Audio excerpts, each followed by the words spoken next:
Hi, my name is Kåre Noggart. I work closely together with NNIT, which is part of the Novo Nordisk group of companies in Denmark. If you choose to remember only one thing from what I say, it should be that we can stop COVID-19 like we stopped Ebola using contact tracing. And it is what I'm about to propose is something which everybody can do, but nobody has done so far. But the fact that everybody can do it, I would like to present. And my aim is, of course, that we start doing it so we can stop COVID-19. If you look at Ebola, there are several references. It can't be stopped by any means other than contact tracing. There's no vaccine, or there used to be none. Um, there's no treatment that works. And still, we don't have Ebola, although it's a very contagious disease. We don't have it, and we can thank only one thing for that, and that is the fact that contact tracing works on Ebola. And contact tracing, defined in the Ebola references, is the cornerstone of intervention to halt the transmission of infection. It is the process of identifying, assessing, and monitoring people who may have been exposed to a disease to prevent them from spreading it in the onward transmission. So I'm about to say that if we do that in COVID-19 as well, we'll also stop it. I'll come back to how we should do that in COVID-19.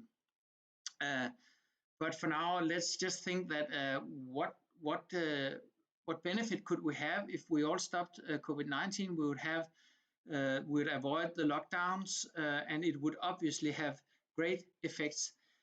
Now we are praising the vaccine as something that might come and save us. But look at what just appeared in the UK. There's a new virus mutation spreading that may escape the vaccine, may or may not. And what if the whole thing is similar to influenza or the flu? Then you can't stop it using the vaccine. But in whatever, if we think that vaccine will work, it won't work for the next 6 months. That we know for sure. And we can't wait for 6 months. So the only thing we can do is either what I'm about to propose, or we can lock down our societies completely like they have seen a need to do in the UK. But it would be good if we could limit the spread. Now, I'm about now to propose a contact tracing procedure that everybody can do all over the world right now, but nobody has done it yet. But it's very simple. First, I would like to present what happens in COVID-19 cases.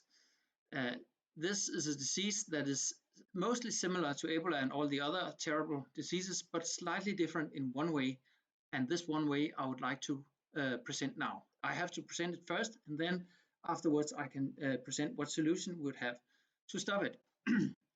When a disease hits a person, and it's symbolized by the person here to the left is infected here, and what you see here is a timeline with one division being 1 day. So this is day 1, he's infected in day 1. This is day 2, day 3, day 4, and on day 5 approximately he gets symptoms. So 1, 2, 3, 4, 5 days away from the infection, this person gets symptoms. Let's take a symptomatic case. This person then orders a test, and probably if we are fast enough, that test will come the next day. So then that person tests positive because that person is sick, and then we start calling. So we call today the person and asks who might have been infected by you, so we would like to stop the disease. And for that, the contact tracers that call that person must know, and everybody knows, that this disease is infectious 2 days before the symptoms start. So that's the yellow period here. 48 hours or 2 days before the symptoms start, you start being infectious. So you can have given the disease to others from that point in time where the infectious period starts. And that is what we show in this diagram extension, that a close contact or a contact gets infected at this point in time. You see again the same timeline to the right. it takes 5 days for this person to develop symptoms and get sick, and the infectious period starts 2 days before the symptoms start. So this is the diagram for the close contact that is infected by the person. Now, what you can see here is that if this is the point in time where we get the test result for the person, and we subsequently get to know what are the contacts of this person, then we can start calling those contacts. But you'll see that there's no way that we can call that contact before the infectious period starts. So what I'm about to say is that this call consistently comes too late. The same goes for warnings in mobile apps developed by this tool spread out by Google and Apple. You also need the test result to kick in before you can send out warnings. And as you can see here, all the warnings will not have a chance to come out to the recipient before the infectious period of this recipient starts. So it's always too late.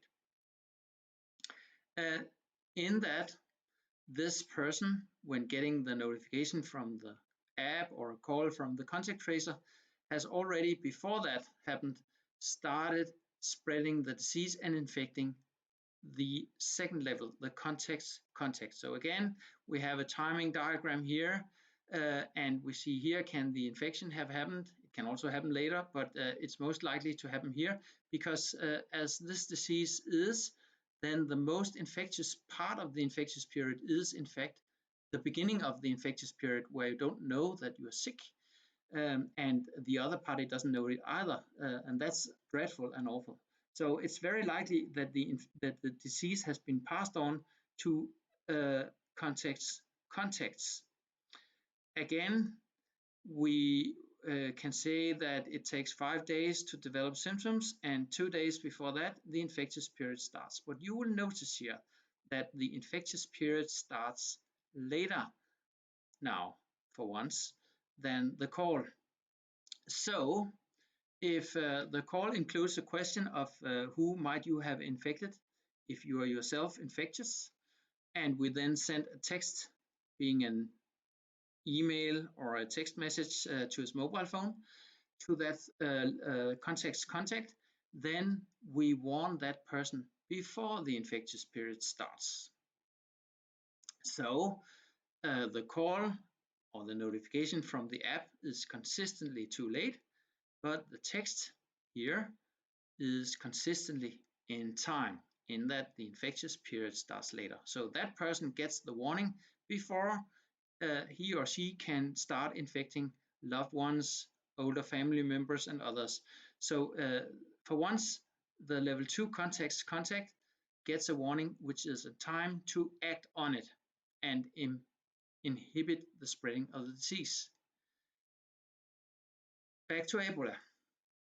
So we are confused by the experiences from Ebola, but we should diminish that confusion and learn from it. We are confused in that with Ebola and other diseases like measles and tuberculosis, it was enough to contact level 1 contacts. So if a person gets sick, symbolized by that red wedge in the middle, spreading on average to one other person, just as an example, we have to call all the contacts and ask them to isolate until we know who turned out to be infected. But the good news back then was that if we called all those contacts and if they isolated, we would then get them, and that would include the infected person, to isolate, and thereby we would prevent the disease from spreading. The difference between Ebola and COVID-19 is that, as I just showed, the disease has already spread to the second level before we can react. And that's because of the fact that it's contagious or infectious before you get symptoms. This is not the case with Ebola. So the disease, when we start the contact tracing effort, the disease picture is like this. It has spread from that person in the middle through one or several contacts to one more contact or several. That's what the red figure says. So if we want to stop that disease, we need to warn all those people in this diagram, all the blue ones and the green ones. But the good news is if we do that effectively, then in theory we would stop the disease because it would spread no further if all the green contacts take the warning seriously and isolate. The good news is that today we can do that easily. And today we can inform those green contacts when they don't need to worry because we have testing capabilities that within short notice can tell us if the disease has hit a person or not. So all those blue ones need to get tested, and there are 5 of them in this example, and 4 of them test negative. And then if we tell all the green ones attached to those who test negative that they have not been infected by this person, we can quite shortly, we think it happens within 3 days, tell them that they can now relax, and only these 5 people here should now get tested and learn who are infected. So the difference between Ebola and COVID-19 is not so big. They are exactly the same. The only difference is that for COVID-19, it has spread to the second level. So if we go back to that definition that has been so successful fighting Ebola, where they say that contact tracing is the process of identifying, assessing, and monitoring people who may have been exposed to a disease, then it includes the green people as well. But the good news is that if we can warn also the green people, then we can stop the disease. So my message translates to saying that today we only want we only want level 1 contacts, the blue ones, but we should include the level 2 contacts, the green ones, in the warning, and thereby we would stop the disease from spreading. And we have made a system ready for that. It sends text messages or emails to the green people, so you don't have to call them. You just need to call the blue ones, which you already need to do, and then you need to ask them who are the green ones. So you have to ask them, if you were infected yourself, who might you have infected? And the answer would be the green ones. You need to ask them anyhow if they turn out to be infected. So if they test positive, then you ask them, who are your close contacts? Only then it's too late and you can't react. So why not ask it while it is fresh in mind and you can still act on that information? So we have developed a system which enables the contact tracers to do exactly the same as they have already done, or they already do, namely calling the contacts and nothing more.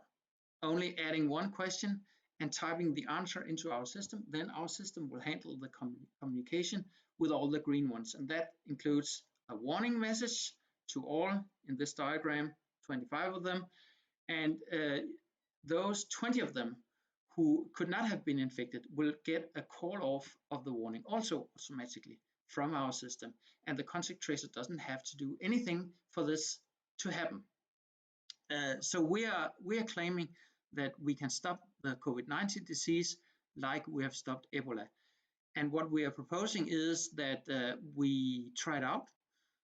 We would offer a trial for free.